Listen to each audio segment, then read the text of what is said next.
Let's talk about the girl best friend. The girl who knows him best. My first ex-boyfriend had a girl best friend, and I was like, oh, I don't really know if she should be talking to you like that. And he always gaslit me into thinking that there was nothing going on. And then the day we broke up, he told me that they had been talking for our entire relationship. But nothing tops my sixth ex-boyfriend's girl best friend. This girl got me good. I had never experienced a girl best friend who actually wanted to be friends with me, so I really, really liked her until she home-wrecked my relationship. Now, I'm pretty sure my ex would tell her all of our problems. So, I mean, she was probably taking notes as to how she could infiltrate the relationship for months.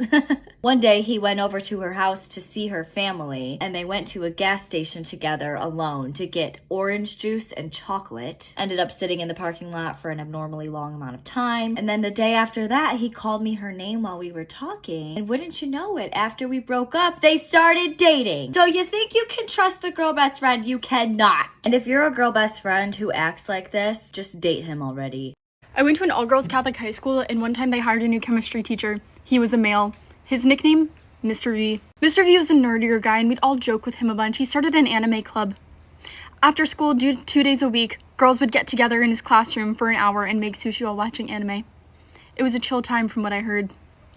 Then, one day, 3 days before Thanksgiving break, Mr. V says, hey, I'm going to be gone tomorrow. I have a doctor's appointment.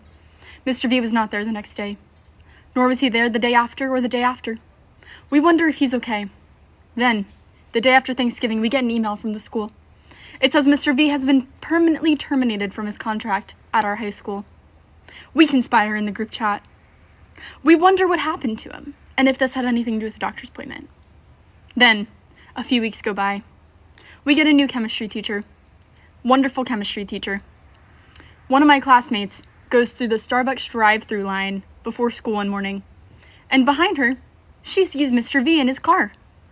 She goes to roll down the window and realizes there's a female in the passenger seat. She looks, and that female is wearing one of my high school's uniforms. We later discover that Mr. V was fired because he was indeed dating a student. And even though he was thus fired for illegally dating a student, he still kept seeing her. He kept seeing her for a couple years. Eventually, she graduated from this high school, and they went on to continue dating. She then had his child 2 years later.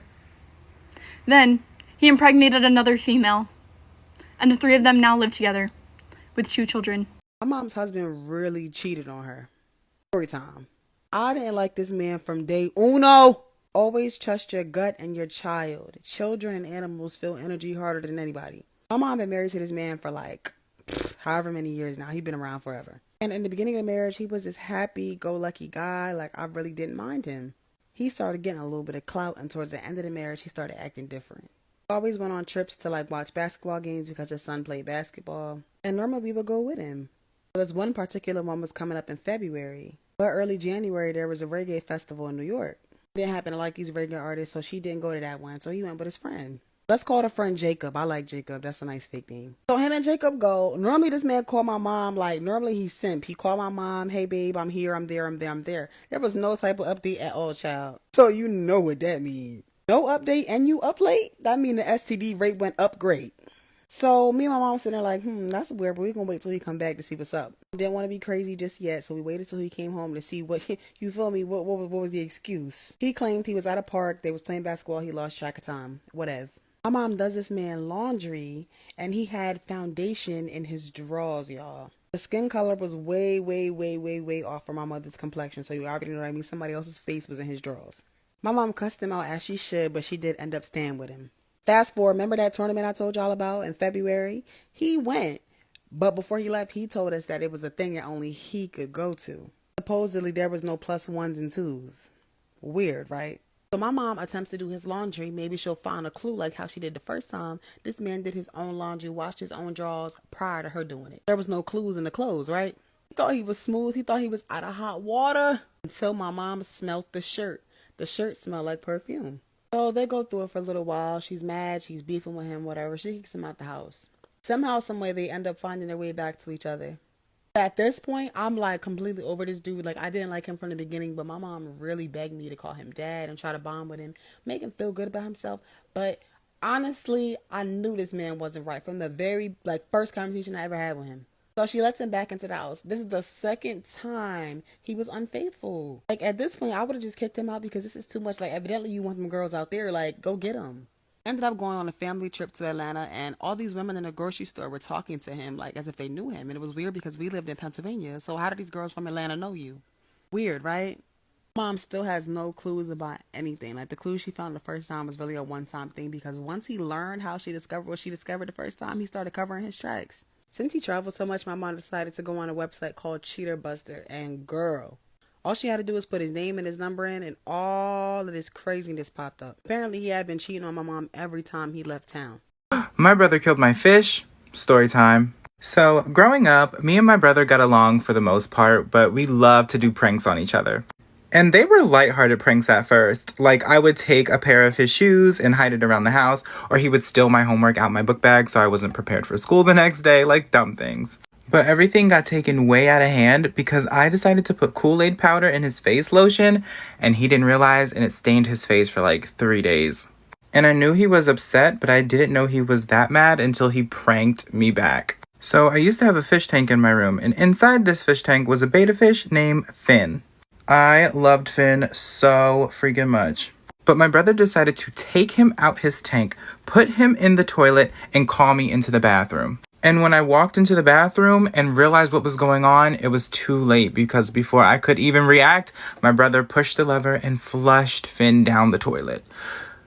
I decided to take myself out to eat, and before y'all come for me, it is not illegal to have a one drink and drive home. All right? Now let me continue the story. I decided to take myself out to eat, right? I go get some seafood. I had one drink, all right? Now it's time to go. I get in the car, and I put the address in to head home. So I thought it was the address to head home. I'm driving, driving, music blasted. I'm cruising. And I look at the time. I thought it said 19 minutes. I'm driving. I'm like, damn, it's taking a long time to get to 18 minutes. I look again. Bitch, that shit said 19 hours. Y'all, I was headed to Virginia from Texas, bro. And I didn't realize it until I was 15 minutes headed into the wrong direction. This 15-minute drive home took 30 minutes. For those of you that don't know, I'm Hmong, and in the Hmong culture, we have a rule where you cannot date someone with the same last name as you. It's considered taboo. Because of this rule, I'm always very cautious when I'm meeting Hmong guys. I always make sure that they don't have the same last name as me. A couple weeks ago, I went to this bar, and I met this really cute Hmong guy. We were kind of chatting and talking, but then I was like, wait, I don't know what his last name is. So I was like, wait, what's your last name? And he was like, well, wait, what's yours? I was like, okay, well, I'm a Yang. Like, what is yours? It's Yang too, girl. I'm ready to dip. It was like, oh, my last name is Yang too.